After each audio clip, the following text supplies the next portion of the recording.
Hello friends, welcome to quick revision point. My name is Raksha Srivastava. Friends, आज हम national education policy राष्ट्रीय शिक्षा नीति को डिटेल में हम समझेंगे 2020 को, जो कि फ्रेंड एग्ज़ाम के लिए इम्पोर्टेंट है और इससे यूजीसी नेट और अदर एग्ज़ाम में भी क्वेश्चन पूछे जाते हैं। ओके, तो नेशनल एजुकेशन पॉलिसी जो है राष्ट्रीय शिक्षा नीति 2020 कि हाल ही में केंद्र सरकार ने राष्ट्रीय शिक्षा नीति 2020 जो है वो नेशनल एजुकेशन पॉलिसी 2020 को मंजूरी दी है। ओके, और नई शिक्षा नीति जो है वो 34 वर्ष पुरानी राष्ट्रीय शिक्षा नीति 1986 national policy on education NPE 1986 को क्या करेगी, प्रस्तावित करेगी। और इसके कुछ प्रमुख बिंदु हैं। प्रमुख बिंदु जो है वो क्या है कि राष्ट्रीय शिक्षा नीति 2020 में शिक्षा की पहुँच क्या है। शिक्षा की जो पहुंच है वो है समानता, गुणवत्ता, वहनीय शिक्षा और उत्तरदायित्व जैसे मुद्दों पर विशेष ध्यान दिया गया है। और इसमें क्या है कि नई शिक्षा नीति के निर्माण के लिए जून 2017 में पूर्व इसरो के प्रमुख डॉक्टर के कस्तूरीरंगन की अध्यक्षता में क्या किया गया था, एक समिति का गठन किया गया था। तो वेरी इंपॉर्टेंट है कि नई राष्ट्रीय शिक्षा नीति के अध्यक्ष कौन है, तो वो है डॉक्टर के कस्तूरीरंगन। ओके, और इस समिति ने मई 2019 में राष्ट्रीय शिक्षा नीति का क्या किया था, मसौदा प्रस्तुत किया था। आगे देखेंगे जो राष्ट्रीय शिक्षा नीति का मसौदा किस सन में प्रस्तुत किया गया था, तो मई 2019 में किया गया था। ओके, और इसमें अध्यक्ष कौन थे राष्ट्रीय शिक्षा नीति के, तो डॉक्टर के कस्तूरीरंगन थे। ओके, आगे देखेंगे कि राष्ट्रीय शिक्षा नीति जो थी वर्ष 2020 में राष्ट्रीय शिक्षा नीति NEP जो थी नेशनल एजुकेशन पॉलिसी 2020 में फर्स्ट जो थी वो 1968 में आई थी और सेकंड 1986 में के बाद भारत की तीसरी शिक्षा नीति क्या है, जो है NEP 2020। ओके, ये तीसरी शिक्षा नीति है। आगे देखेंगे पहली शिक्षा नीति 1968 में आई थी और दूसरी 1986 और तीसरी शिक्षा नीति जो है वो 2020 में आई थी। ओके, इम्पॉर्टेंट है। नेक्स्ट देखेंगे कि नेशनल एजुकेशन पॉलिसी 2020 के तहत केंद्र व राज्य सरकारों के सहयोग से शिक्षा क्षेत्र पर देश की GDP के 6% हिस्से पर क्या है, बराबर निवेश का लक्ष्य रखा गया। तो वेरी इंपॉर्टेंट है कि सरकार के सहयोग की शिक्षा वो है NEP 2020 के तहत केंद्र व राज्य सरकार के सहयोग से शिक्षा क्षेत्र पर देश की GDP जो है वो कितना निवेश का लक्ष्य रखा गया है, तो 6% रखा गया है। ओके, GDP का लक्ष्य। आगे देखेंगे नई शिक्षा नीति जो है वर्तमान में सक्रिय 10+2 के शैक्षणिक मॉडल के स्थान पर शैक्षिक पाठ्यक्रम को जो है 5+3+3+4 प्रणाली के आधार पर क्या किया है, विभाजित करने की बात कही गई है। तो ये क्या है, 5+3+3+4। ओके, आगे देखेंगे ये वेरी इंपॉर्टेंट है कि इसके शैक्षिक पाठ्यक्रम इसका क्या है, तो 5+3+3+4 है, 53-34। इसको ऐसे याद कर सकते हैं, 53-34 प्रणाली के आधार पर क्या है, विभाजित करने की बात कही गई है। और तकनीकी शिक्षा जो है वो भाषाई बाध्यताओं को दूर करने, दिव्यांग छात्रों के लिए शिक्षा को सुगम बनाने आदि के लिए तकनीकी के प्रयोग को क्या है, बढ़ावा देने पर इसमें बल दिया गया है। ओके, और इस शिक्षा नीति में छात्रों में रचनात्मक सोच, तार्किक निर्णय और नवाचार की भावना को प्रोत्साहित करने पर बल दिया गया है। राष्ट्रीय शिक्षा नीति में छात्रों में रचनात्मक सोच, तार्किक निर्णय और नवाचार की भावना को प्रोत्साहित करने पर क्या किया गया है, बल दिया गया है। ओके, MHRD के नाम में परिवर्तन आगे देखेंगे और क्या है इसमें। कैबिनेट द्वारा मानव संसाधन विकास मंत्रालय, जिसे हम कहते हैं MHRD, इसका फुल फॉर्म है कि minister of human resource development. Okay, cabinet द्वारा मानव संसाधन विकास मंत्रालय जो है minister of human resource development MHRD का नाम बदलकर जो रखा गया है, पहले इसका नाम जो था वो था कैबिनेट द्वारा मानव संसाधन विकास मंत्रालय का नाम बदलकर शिक्षा मंत्रालय कर दिया गया है। मतलब एजुकेशन मिनिस्टर करने को मंजूरी दी गई है नेशनल एजुकेशन पॉलिसी में। ओके, और इम्पॉर्टेंट है कि MHRD का पूरा नाम क्या है, तो minister of human resource and development, और इसका नाम बदलकर क्या रखा गया है, तो एजुकेशन मिनिस्टर ही कर दिया गया है, मंजूरी दी गई है। और नेशनल एजुकेशन पॉलिसी 2020 के तहत MHRD का नाम बदलकर शिक्षा मंत्रालय करने का उद्देश्य जो है वो है शिक्षा और सीखने, मतलब एजुकेशन एंड लर्निंग पुनः अधिक ध्यान क्या है, आकर्षित करना है। ओके, आगे देखेंगे। और इसमें प्रारंभिक शिक्षा क्या है, प्रारंभिक शिक्षा जो है वो 3 वर्ष से 8 वर्ष की आयु के बच्चों के लिए शैक्षिक पाठ्यक्रम का 2 समूहों में विभाजन।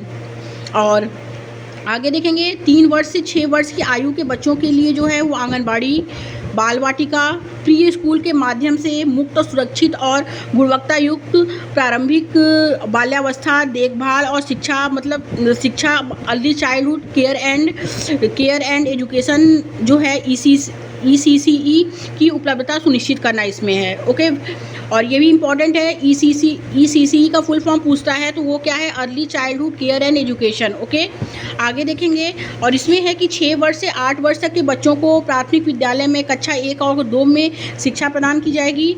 और इसमें है कि प्रारंभिक शिक्षा को बहुस्तरीय खेल और गतिविधि आधारित बनाने को प्राथमिकता दी जाएगी। ओके, और ECCE early childhood care and education से जुड़ी योजनाओं का निर्माण और क्रियान्वयन जो है केंद्रीय मानव संसाधन विकास मंत्रालय, महिला एवं बाल विकास मंत्रालय, स्वास्थ्य और परिवार कल्याण मंत्रालय व जनजाति कार्य मंत्रालय के साझा उपयोग से क्या है, किया जाएगा। ओके, ये है इसमें।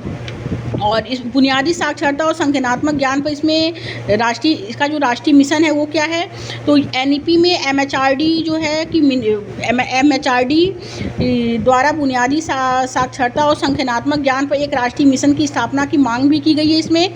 और इसमें राज्य सरकार द्वारा वर्ष 2025 तक जो है प्राथमिक विद्यालयों में कक्षा 3 तक के सभी बच्चों में बुनियादी साक्षरता और जो है संज्ञानात्मक ज्ञान प्राप्त करने हेतु इस मिशन के क्रियान्वयन की क्या की गई है, योजना की गई है।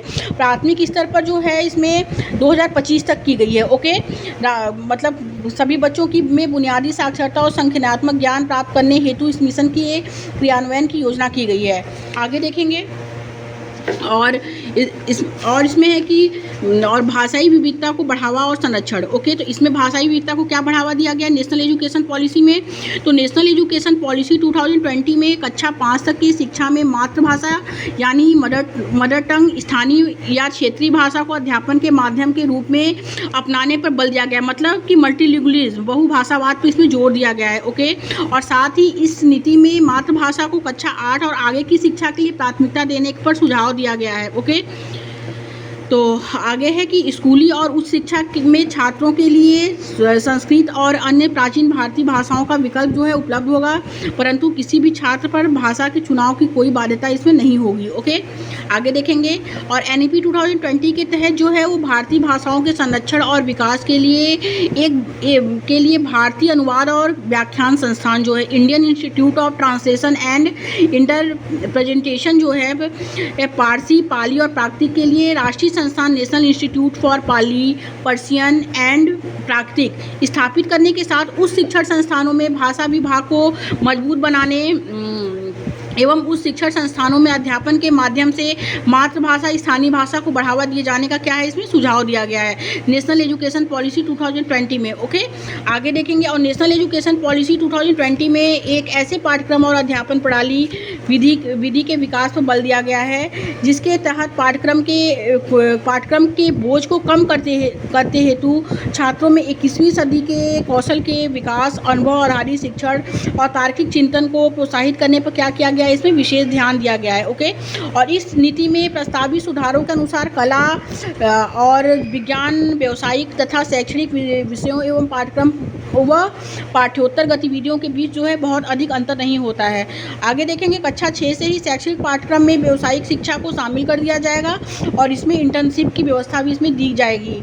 और राष्ट्रीय शैक्षिक अनुसंधान और प्रशिक्षण परिषद जो है national council of educational research and training, NCERT का फुल फॉर्म क्या है कि national council of educational research and training okay द्वारा स्कूली शिक्षा के लिए आगे देखेंगे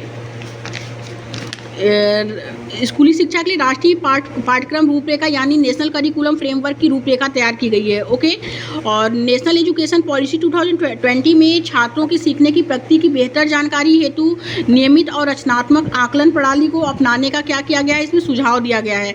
और साथ ही इसमें विश्लेषण तथा तार्किक क्षमता एवं सैद्धांतिक स्पष्टता के आकलन को प्राथमिकता देने का भी इसमें सुझाव दिया गया है नेशनल एजुकेशन पॉलिसी में। आगे देखेंगे। छात्र कक्षा 3, 5 और 8 के स्तर पर स्कूली परीक्षाओं में भाग लेंगे और जिन्हें उपयुक्त प्राधिकरण द्वारा संचालित किया जाएगा नेशनल एजुकेशन पॉलिसी 2020 में। और छात्रों के समग्र विकास के लक्ष्य को ध्यान में रखते हुए कक्षा 10 तथा 12 की परीक्षाओं में बदलाव किए जाएंगे और इसमें भविष्य में सेमेस्टर या बहुविकल्पी प्रश्न आदि जैसे सुधारों को इसमें शामिल किया जा सकता है। ओके, ये है नेशनल एजुकेशन पॉलिसी 2020 में। और छात्रों की प्रगति के मूल्यांकन के लिए जो है के लिए मानक निर्धारक निकाय के रूप में परख परख नाम का एक क्या है, राष्ट्रीय आकलन केंद्र की स्थापना की गई है। परख नाम का वेरी इंपॉर्टेंट है, और नाम का एक जो है राष्ट्रीय आकलन केंद्र की स्थापना की गई है। और और छात्रों की प्रगति के मूल्यांकन तथा छात्रों को अपने भविष्य से जुड़े निर्णय लेने में सहायता प्रदान करने के लिए कृत्रिम बुद्धिमत्ता आधारित सॉफ्टवेयर का प्रयोग इसमें होता है राष्ट्रीय शिक्षा नीति में। और शिक्षा प्रणाली के इसमें जुड़े सुधार जो हैं वो क्या है, इसमें है कि शिक्षकों की नियुक्ति में प्रभावी और पारदर्शी प्रक्रिया का पालन तथा समय समय पर लिए गए कार्य प्रदर्शन आकलन के आधार पर इस पर पदोन्नति है इसमें।